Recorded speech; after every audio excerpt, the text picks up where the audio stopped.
Okay, we are going to get started with today's webinar on how to get the most out of TimeSolv. Welcome to our Wednesday webinar. I'm Scott Clayson, Director of Marketing here at TimeSolv, and it is the second Wednesday of the month, which means it's time to learn about all the fun things that you can do in TimeSolv that you may not have known you could do, or you may have learned about them a long time ago, but we know how it is. If you don't use a muscle or a tool, you end up forgetting about how to use it or what to do. So I'd like to welcome everybody. Good afternoon to those on the East Coast. Good morning to those if you're sitting out on the West Coast, and hopefully you're joining me for lunch here if you're in the Central Time Zone where I'm at in Minneapolis, where it is drizzly raining, but at least not snowing right now. So I'm happy about that.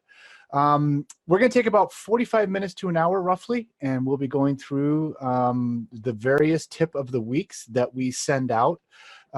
Generally on Monday afternoons, every Monday we send out a tip of the week, and we just aggregate those into our 4 or 5 bullet points of things we're going to go over here on these webinars.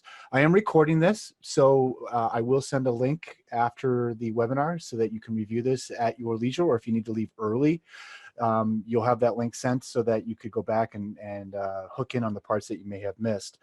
Everyone who is attending the webinar is on mute, and we do have a question and answer period that we'll do at the end of the webinar. You should see on your screen as you're viewing this webinar a Q&A button. I believe it should be in the bottom part of the window where you're viewing the webinar. That's the place where you can ask questions. I just ask that we, as always, that we do this at the end of the webinars, because oftentimes the question you may have, I might answer 30 seconds later or a minute later or whatever it might be. So it's best just to do that at the end. So that's kind of the program of how we'll be running this. And let's take a look at our agenda for the day. So we have we're going to cover 5 different things within TimeSolv that I'm really excited to show you about. The first 2 are brand spanking new. They literally were just released last night, and pretty excited about these new features that we've put into place for your TimeSolv account, and wanted to bump them to the top of the list here. So the first thing we're going to show you, we've drastically improved the way that you can send fixed fee invoices, and specifically how you can set up a schedule to send fixed fee invoices out to your clients.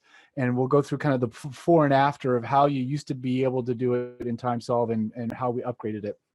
The second thing is, for those of you that attended last month's webinar, I showed everyone how on the draft invoices, there was now a place where you could check a box saying that the review has been completed. Well, we've now grown that even more, where you can set up in the defaults that no invoices can be sent until you check that box that says review has been completed. So I'll show you about where we can do that. And then some other sort of under the radar news in a release that came out, I think back in January, is you now have the ability to generate many, many, many more draft invoices at any one time than you used to be able to do. We cleared some technical hurdles that allow you to really generate draft invoices, as many as your heart's content. And I'll talk a little bit more about that. And then the last 2 are kind of just some basic things that you may or may not be aware of. Most of you probably already have your Invoice Narratives set up, but I'm going to walk you through, if you're not aware, where you can set those up as the default, and the various opportunities you have to customize those for your clients or your matters, or for specific invoices. And then the last topic that we're going to cover is if you need to set up a tax for clients, or if you need to set up an admin fee that's perhaps going to be for every one of your customers or clients.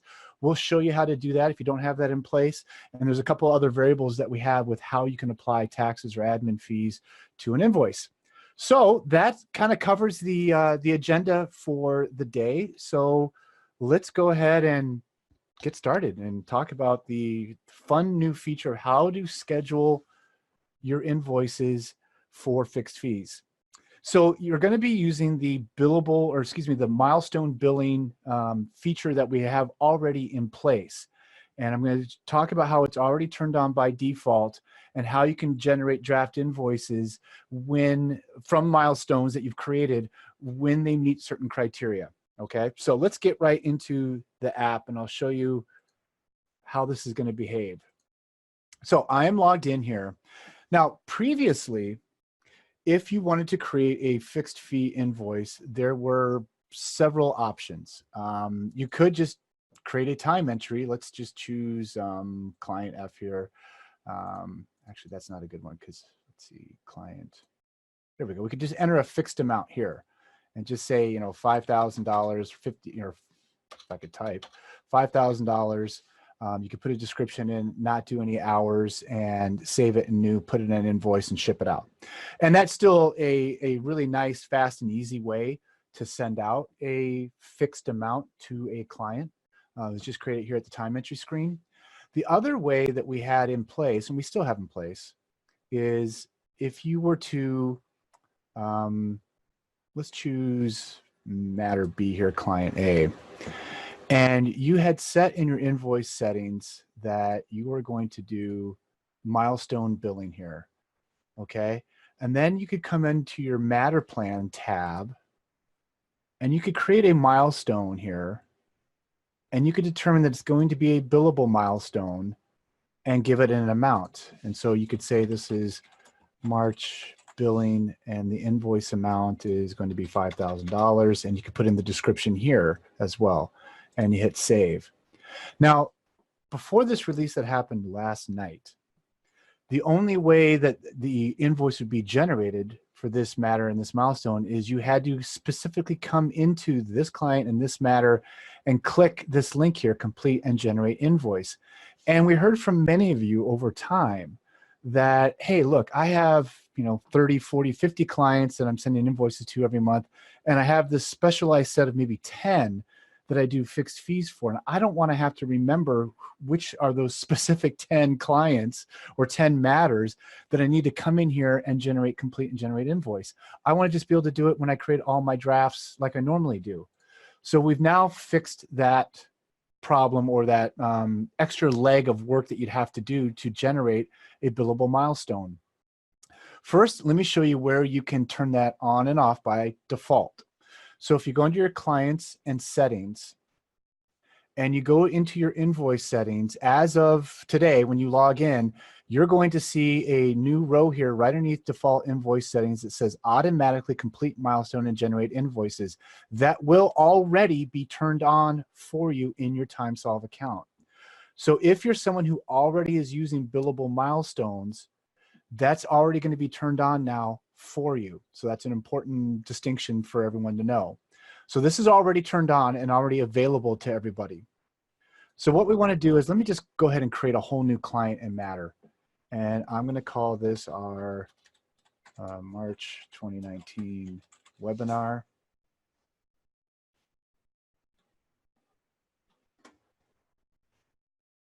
Now, I'm also going to create the matter here. So let's go on matter. New matter, and it's the March 2019 webinar matter. And you can see I'm getting very creative in my names. Now when I'm in this matter, and I decide, I know for this matter, I'm going to be doing a set schedule of bills that I'm going to do on a monthly basis. So I'm going to go under invoice settings here, and I'm going to say I'm going to be doing a fixed fee, time and expense. Now you can see as soon as you check you're going to do fixed fee, you see again this automatically complete milestone generate invoices prompt. It's going to be turned on automatically because that's how it is in your default settings now. You can turn it off if you'd like to do milestone billing in another fashion, but it's turned on for you automatically. I'm going to hit save down here. Now I'm going to go into my matter plan. I'm going to create a new milestone, and let's call this March billing. The key here is the date that you enter. Now, by default, when you create these, it's going to have today's date. It's a billable milestone. Yes, I know I'm going to do $5,000, let's say. I'm going to hit save and new, and let's do April billing. Again, the key thing is the date. Let's put this into April at some point. Let's say April 13th.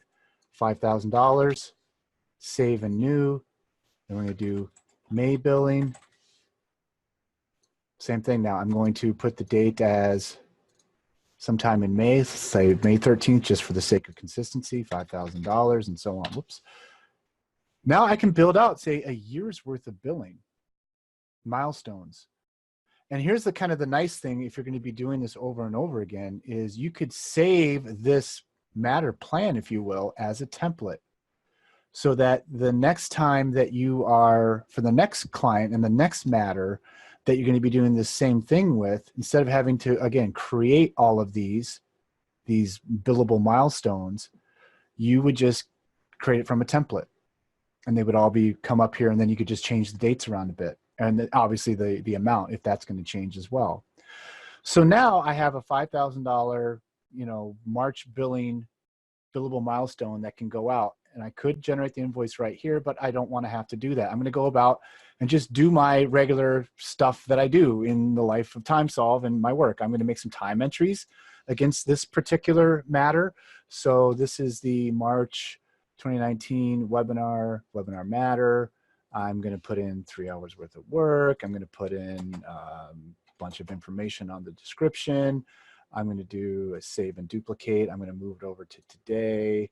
I'm going to say I did 5 hours here. I'm going to delete this, and I can't remember the abbreviation. So I come over here to my little cheat sheet. I'm going to do that and so on. So now I have, a couple of time entries, for this time period and so on. Now it's the end of March. I'm ready to do my invoicing. I'm going to create all my draft invoices. So I come in over here to invoices and drafts, create my new draft invoices.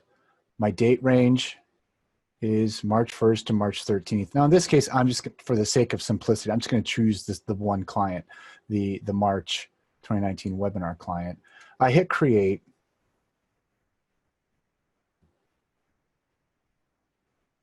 And now you see I have my $5,000 fixed fee invoice that I created right from the regular draft invoice page. I can download it quickly and take a look at it. Let's open it up. Here it has my time details, my 3 hours worth of work that I did on the 11th, my 5 hours worth of work I did on the 12th. That has the fixed fee amount of $5,000. It generated the one invoice because I had the date range of today, March 1st through March 13th. If I wanted to do a new draft invoice for, let's say we wanted to do the April one already, the key here is I would put the date range. I'm not even sure if TimeSolv allows me to do this in the future. I've never actually tried this before. So let's see. If I do April 1st through April 30th,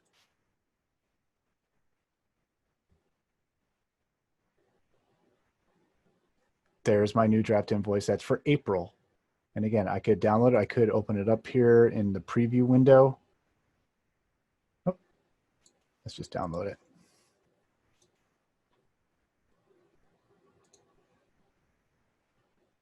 And again, it's my fixed fee invoice. I don't have any time and expenses in that time period, the April time period. That's why you don't see anything here. But you can see that I've now created, and if I go back to the matter plan and I go to the tab here, it's going to show I've completed those two billable milestones, and I generated from the draft invoice page. So now you can set up your schedule of your recurring invoice. You could do this as a quarterly time period, whatever it might be. You just create these new milestones. You put in the dates that you want those invoices to be generated. That's the key factor here. Name it whatever you want to name it. Even save it as a template then to reapply it to new matters. And when you go to create all your drafts, in the normal fashion under invoices and drafts, it's going to pull those invoices for you. So we're really happy to be able to present this to everybody, and I hope everyone can get a lot of use out of it. I'm hoping, and I've talked to the dev team already, and we'll see what kind of response there are. I would love to be able to set up at even next step is when you create these billable milestones, set it right here as recurring and put a schedule of how often you want it to recur and so on. Something we'll think about down the road as people become more adaptive to this, but very happy to have this feature in place now in creating your fixed fee invoices, and more importantly, creating them in a much easier and faster way in where you usually create your draft invoices. So that is tip number one. for the day. So let's talk about the next tip, which I believe was we're going to be talking about the capability to require that the review completed on a draft invoice be checked before you could send out an invoice. So let's again go back into TimeSolv here and show you where you can set that up as a default. You just want to go under your invoices to settings. Well, first of all, let me review for everyone who wasn't here on last month's webinar. So we added a new feature, as most of you should already know, when you have your draft invoices in place, if you need to do any edits to this invoice, you simply click on the dollar amount right here. So when we click on it, this allows you to do all sorts of things. You can change the dates, you can change the template, you can change the delivery method, time and expenses and so on can be modified. You can apply discounts, adjustments, whatever it might be. This is a fixed fee one that I would just create, so I don't have that ability here. But more importantly, we added back in January this little row here, review completed, where you can check that box, hit save, and now when you go back to your list of invoices, the status will change to a check mark. Now remember, we have 3 different status types. Well, I guess in some ways we have 4. Status right here of nothing means this invoice has not been viewed, seen, nothing. Essentially, it's just here in this row. If you click on the dollar amount here and you just simply view things, you're not doing anything, you're just looking. No changes have been made. Now I go back and you can see that we now have the little eye icon, which means we have viewed the invoice. If you do make an edit, let's say we change this to say 15, whatever it might be, and I hit save. Now we have this little pencil icon. And again, when you hover over any of these icons, you're going to see what it means. So now we can see that this invoice has been edited. And the checkbox then means, as I showed you before, that you've checked the box that review has been completed. So what do we want to do if we want to make this a requirement? Now we have a requirement where you can set in time entries and expense entries to be approved by somebody before they ever make it to this point. We have that in place already, and we've covered that in other webinars. Now we have it where you created the draft invoices and they can't be sent until the review has been completed. So you go under invoices and settings, and it's simply under the general tab, 4th line down, review required to send invoices. Check that, hit save. When I go back to my invoices now, and I have these 2 drafts, one has the review's been completed, one it hasn't, and we go to send these.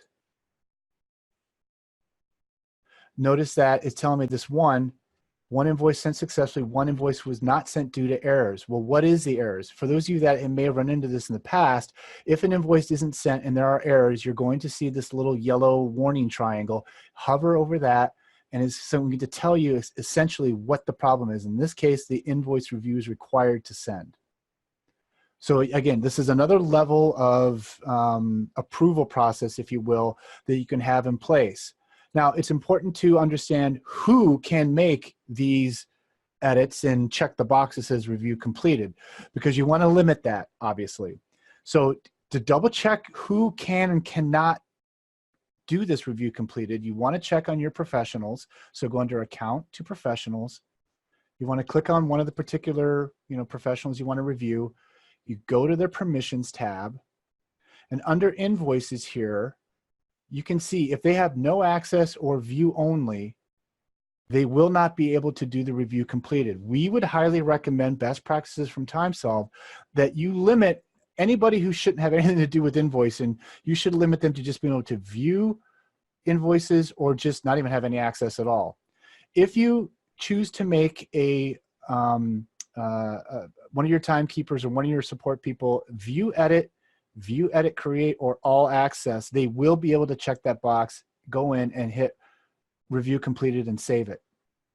Okay, so the difference between these 3, view and edit, is obviously, as you can see, they can't create an invoice and they can't send an invoice.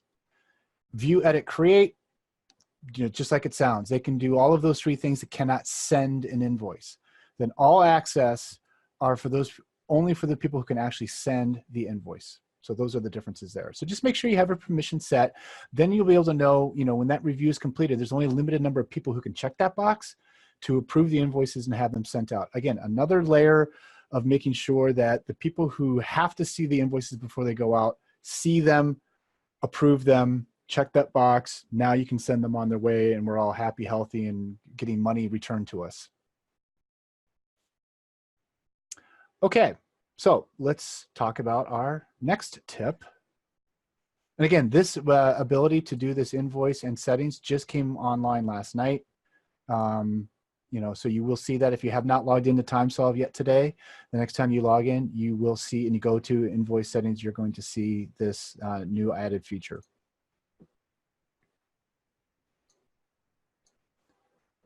All right, so let's talk about generating the invoices. And by generating them, I mean at a mass level.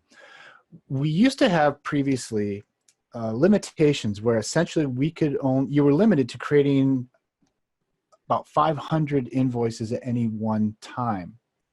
And part of that was an issue with talking to the servers and it takes a long time, obviously, to generate those invoices. And once it hit a certain time limit, I believe the threshold was like 90 seconds, I'm not 100% sure, then it would, you know, essentially time out. So we limited it to 500 invoices that you could generate at any one point in time.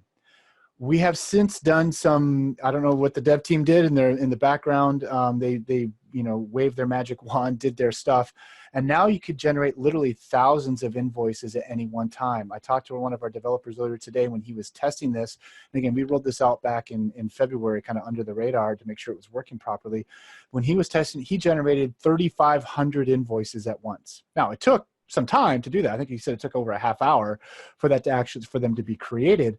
But you were able to create, he said 3,500 is what he did. There's no limit, really. That's just the number he chose. And more importantly, because it is going to take time to generate thousands and thousands of invoices, we did create the ability to navigate away from that draft screen while the invoices are being created. Now, you may have noticed in TimeSolv, and this is part of that additional feature, is when you create your drafts now, and I'm going to create a whole bunch of drafts at once. So I'm going to do all my clients in the whole data, and I have a bunch I know they're going to be created. If you notice, it says 0 invoices processed. Now this number is going to start changing and will periodically update. Now we're at 13. Now we're at, and you know what? Guess what? You can navigate away from this. Oh, an error has occurred, 44 draft invoices. Okay, I'm not sure what the error was, but 44 were created.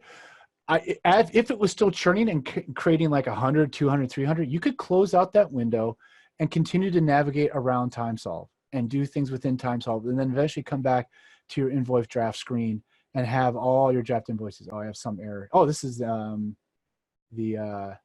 one that I was trying to send that had the invoice review, and I've now since turned that off, that ability. So that's why I got that error. So the point is, and this may not obviously be applicable to all of you, but if you're a firm who has a high volume of invoices you're creating every month or every time you do your invoicing, you will not be limited in that number. It will take time, obviously, to generate all of those if you have a very high volume number, but you will be able to still work within TimeSolv while those are being generated in the background. So we're really happy to kind of free up that log jam of creating, you know, multiple hundreds and hundreds and hundreds of invoices at once. Okay, blowing through these tips quickly. Let's talk about something that a lot of you probably set up back when you first signed on with TimeSolv and you got trained by our wonderful success managers and support team, but you maybe haven't touched or looked at since then. Or maybe if you kind of did some self-serve onboarding and didn't have a session with one of our success managers, you maybe haven't gotten this into place exactly the way you want it. So let's talk about Invoice Narratives and what's it going to actually, where you change the copy that will appear in various sections of the invoice.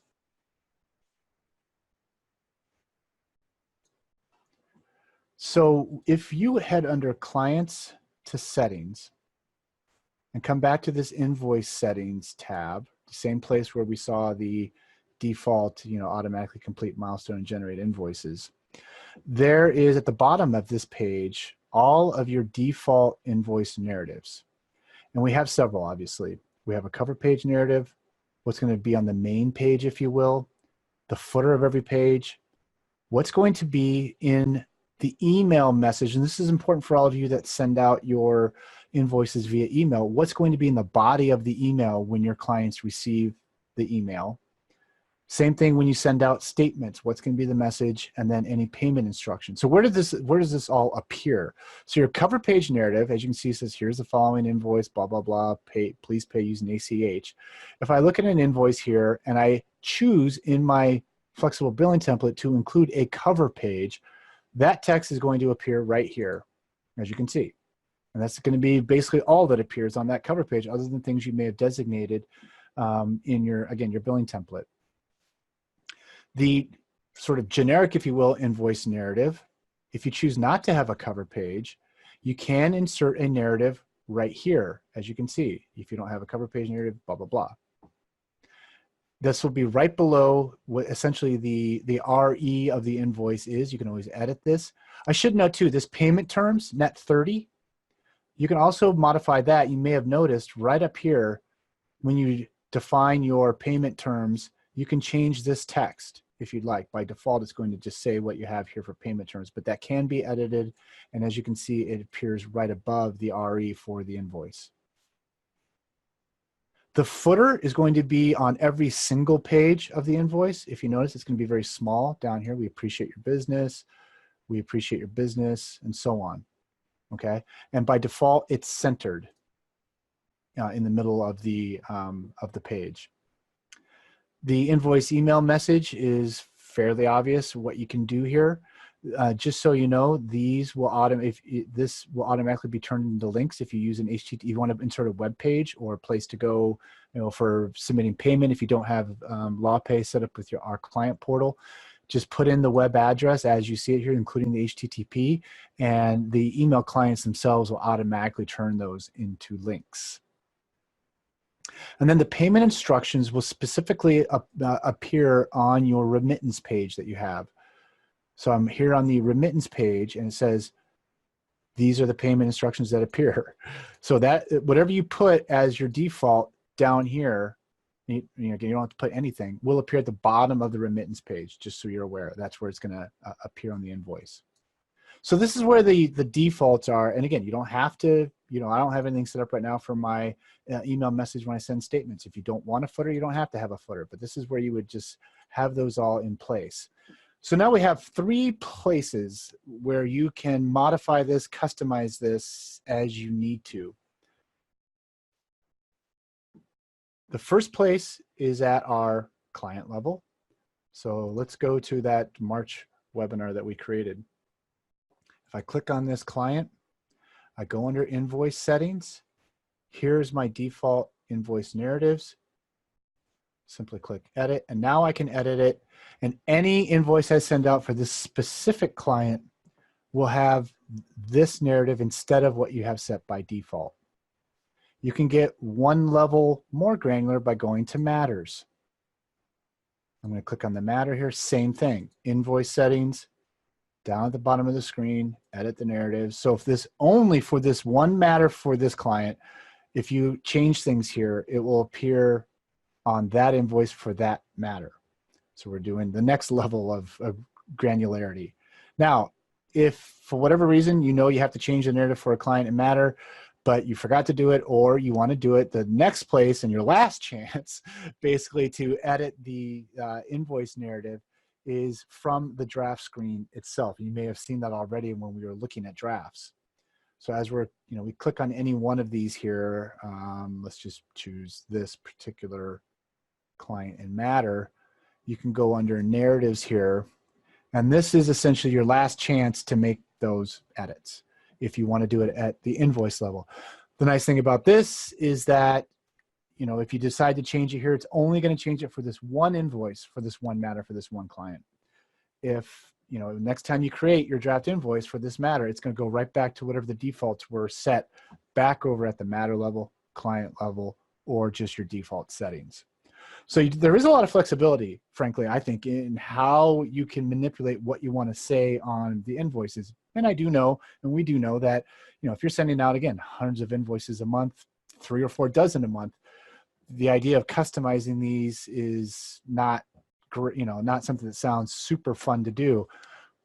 I would suggest perhaps if you did, if it's really important to you to customize what's on the invoice for each of your clients and matters, is when you set up those clients and matters, as you're creating them for the first time in TimeSolv, that's a good opportunity to come in here and modify those narratives so that you can say, hi, Jane, thank you so much for your business. Here's your invoice. Looking forward, whatever kind of the message is going to be, but you can personalize it a bit. Again, that's something that you're setting up your client and lots of things for the first time anyway. Why not create sort of a custom message for that client? And so now every single invoice you send for that specific client will have that unique message. And again, you could do that at the matter level as well, obviously. So that is I think a nice way to personalize it without personalizing it, if you will. You only do it once at the beginning, and then it'll automatically flow that through to the invoices as you do continual work for that client. If you need to customize it at the invoice level, you saw how you can do that. So, so that is how we do the invoice narratives. Let's talk about our last tip. And that is if you have to set up a tax or set up an admin fee. I know that there are a lot of firms that may just charge a 2-3% admin overhead on top of their invoices. That's not part of their regular billable rate. Or if there are, depending on your states and jurisdiction and the type of work you're doing, I mean, and if you're using TimeSolv Pro, not TimeSolv Legal, and so maybe you're selling a retail thing, whatever it might be, if you have to add a tax to your clients and matters, you can do that again. I'll show you how you can do it globally. You can also then do it at the specific client level as well. And then the other thing is that you can actually set up that a specific task can be taxed. So again, as you're doing your time entries and you choose a particular task code that you may have set up, or maybe you're using one of the ones that already exist, you can say this task code only is taxable. And again, so that allows a lot of flexibility depending on how you may need to apply the tax. So let's talk about where we set this all up and how you can do this on both. I should back up too. You can do this on both time entries and expense entries. You can apply a tax. You can apply it to just one or just the other. And I'll show you how you can modify that. So first of all, let's talk about the label that you want to appear on the invoice that designates this additional fee, if you will, that you're going to be adding to your invoices. That's the first step. So if you go into your account to settings, the third label down by default is going to say tax label, because that's how it comes out of the box with TimeSolv. But you can change that label here to whatever you want to say. Like perhaps I'm going to call this, you know, a 6% sales tax.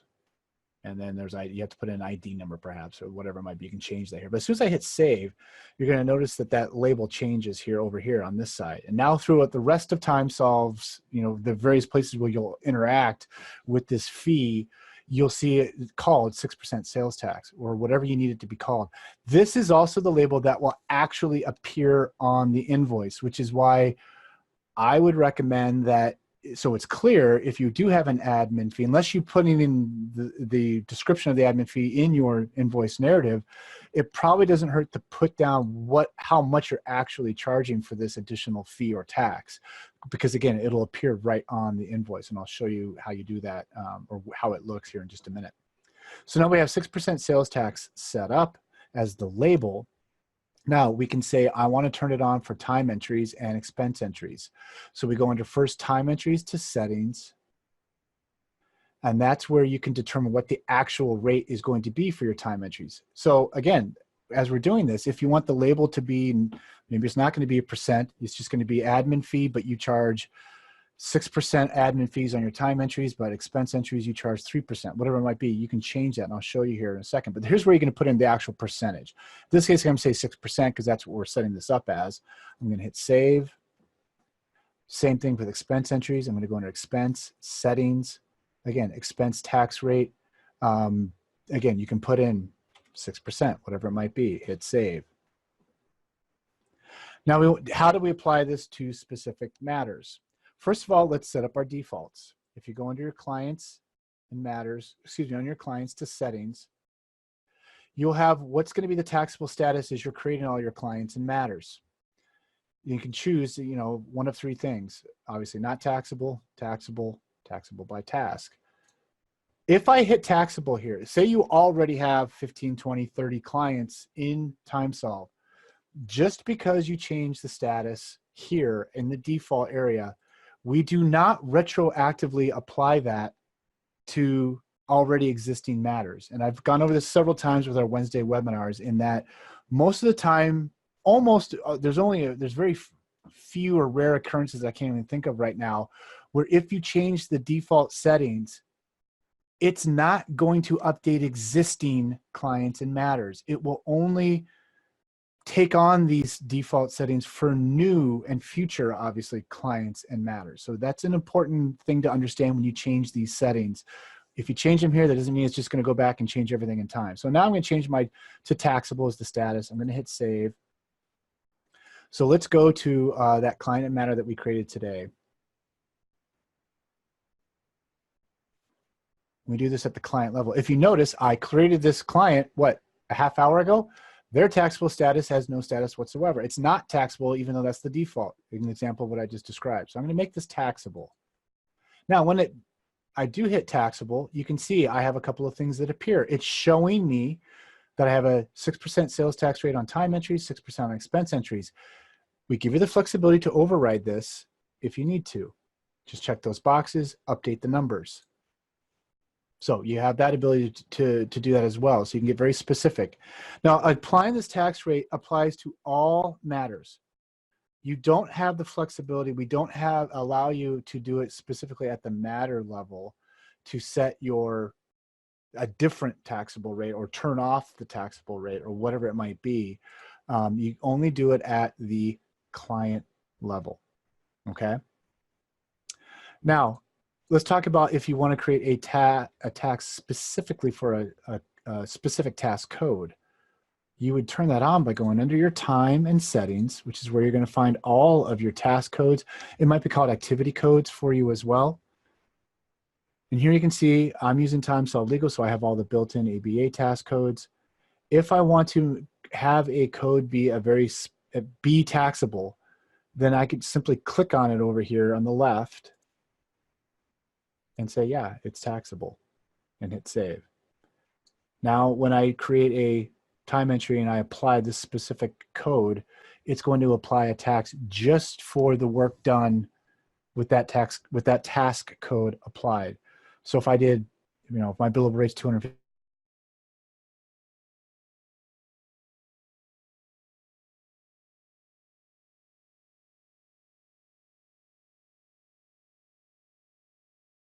not everything else, if I don't have taxable turned on, or if I overrode it or whatever it might be, okay? So it's, again, you can get very granular with this and how you apply these fees. So let's see how that kind of works in action. So I'm going to do a time entry here. Let's go back to, well, now that we've turned it on for, let me double check that for my March 2019 webinar. Yep, I got it turned on as taxable. I have time, I'm going to remove the, okay, so we've already completed those invoices. I'm going to actually just remove these just to get them out of the way. I can't because I've already generated a draft invoice. Let's see if I can back this out.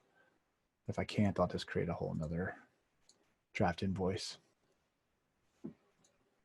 Or excuse me, a whole nother matter, just for the sake of clarity.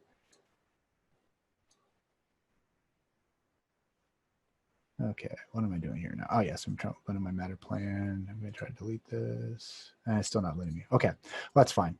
Let's just show you how the tax can get applied even to these. We already have, this has been billed already. So I'm going to actually just create it for,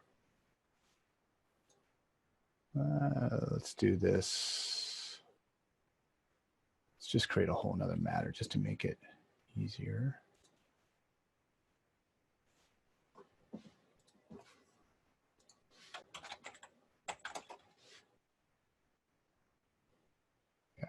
So time entry for matter 2.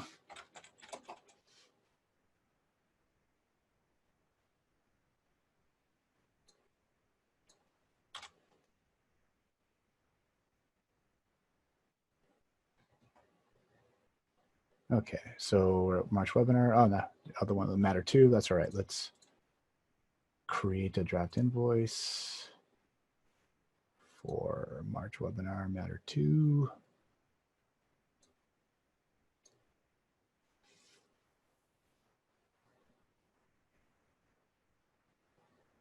So you can see I have a very specific amount here because I have my time entry was 200, $1,650, but my total, I had $99 worth of sales tax here.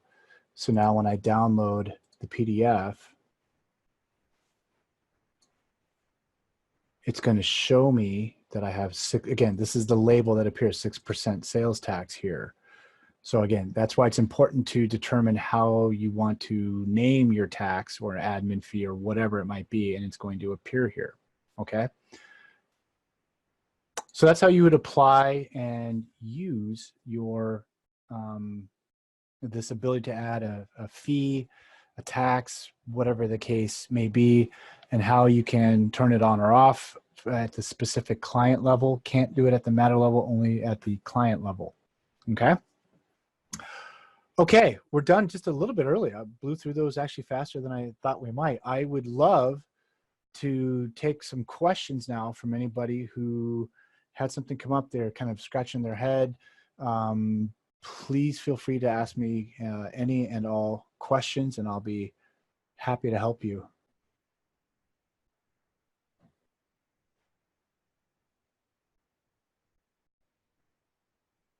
Well, nothing has come in quite yet to our Q&A section, so I'll wait, do a little tap dance for everyone here. I guess no questions means I must have explained everything thoroughly enough. So again, if you ever have any questions on anything in TimeSolv, you do have, and I do love to remind everybody of this, you can always send an email to support@timesolv.com. You can call our 1-800 number. You can see it's 715-1284. We also have, you have a success manager who is assigned to you. You can always reach out to your success manager and they will answer any questions for you. You can always book a support session as well. If you go to our, website,